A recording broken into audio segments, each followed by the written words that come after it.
Types of the fire insurance policy आज हम आपके सामने बताने जा रहे हैं। जो फायर इंश्योरेंस पॉलिसी है उसके डिफरेंट टाइप्स क्या हैं। सबसे पहले हम करेंगे एवरेज पॉलिसी। इस पॉलिसी के अंदर आपने देखना है टोटल असेस्ड की वैल्यू कितनी है और आपने उसमें से बीमा कितने का करवा रखा है।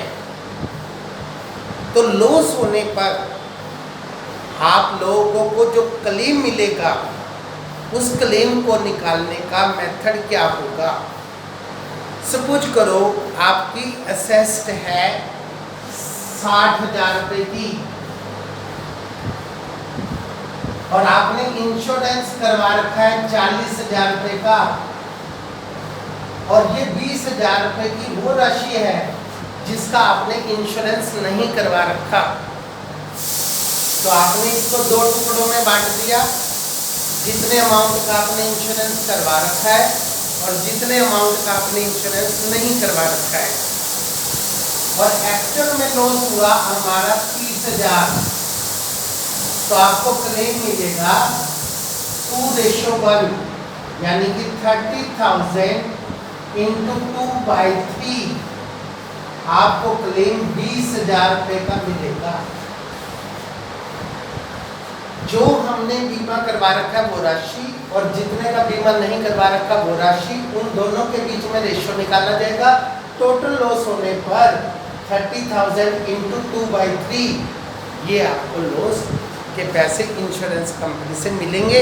इसको हम एवरेज पॉलिसी कहते हैं। अगली पॉलिसी होती है हमारी वैल्यूड पॉलिसी। ये वो पॉलिसी होती है, उन मटेरियल के लिए होती है, उस सामान के लिए होती है जिसका लॉस के समय पर वैल्यूएशन करना मुश्किल होता है। तो ऐसे में पहले से ही आपके स्टॉक में कितना माल हर समय रहेगा उसकी प्री डिटरमाइंड वैल्यू निकाल ली जाती है और लॉस होने पर उसका वैल्यूएशन नहीं किया जाता। और जितना भी लॉस हो, चाहे कम हो चाहे ज़्यादा हो, उससे हमारा कोई मतलब नहीं होता। जो हमारी प्री डिटरमाइंड वैल्यू पॉलिसी में लिखी हुई है वो वैल्यू हमें मिलेगी। इसी तरह से हमारी स्पेसिफिक पॉलिसी होती है। स्पेसिफिक पॉलिसी में फिर से आप देखेंगे आपकी असेस्ड कितने की है 60,000 की, आपने बीमा कितना करवा रखा है 40,000 का, कितने का नहीं करवा रखा 20,000 का। टोटल लॉस हुआ आपका 15,000। तो 15,000 को आप 2:1 में नहीं डिवाइड करेंगे। 15,000 वो वैल्यू है जो आपको जरूर मिलेगी, इसको हम स्पेसिफिक वैल्यू कहते हैं।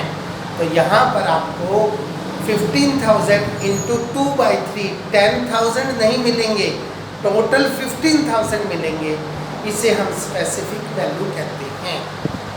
इसी तरह से हमारी होती है ओपन पॉलिसी। ओपन पॉलिसी को हम फ्लोटिंग पॉलिसी भी कहते हैं।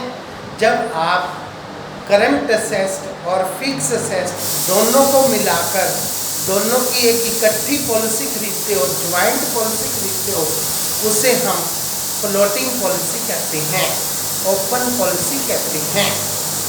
इसके बाद होती है एडिशनल रिस्क पॉलिसी।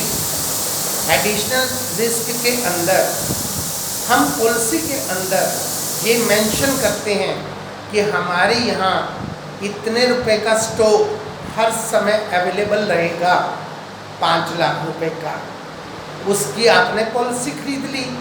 इसके अलावा जिस दिन नुकसान हुआ है उस दिन अगर स्टॉक बढ़ गया तो आपको उस बढ़े हुए स्टॉक का भी इंश्योरेंस मिलेगा। उसको हम एडिशनल रिस्क पॉलिसी के नाम से बुलाते हैं। इसी तरह से आपकी होती है ब्लैंक पॉलिसी। ब्लैंक पॉलिसी के अंदर आप लोग फिक्स असेस्ड और करंट असेस्ड दोनों को मिलाकर एक पॉलिसी खरीदते हैं, उसको हम ब्लैंक पॉलिसी कहते हैं। एक होती है हमारी ट्रांजिट पॉलिसी। ट्रांजिट पॉलिसी का मतलब होता है रास्ते में माल का होना और उस समय आग का लगना और उसके लिए आपने बीमा करवा रखा है, तो वो कहलाएगी आपकी goods in transit policy. For example, हमारा माल गैस एजेंसी के लिए गैस के सिलेंडर दिल्ली से आपके नरवाना में आ रहे हैं। दिल्ली से नरवाना तक का जो रास्ता है उसके लिए आपने ट्रांजिट पॉलिसी खरीदी है। इट मीन्स अगर रास्ते में सिलेंडर्स को आग लग जाती है तो उसका क्लेम इंश्योरेंस कंपनी देगी, परंतु स्टॉक में पहुंचने के बाद, आपके पर्टिकुलर प्लेस पर पहुंचने के बाद नुकसान होगा तो पॉलिसी के पैसे आपको नहीं मिलेंगे। इसे हम ट्रांजिट पॉलिसी कहते हैं। These are the different types of policy. That's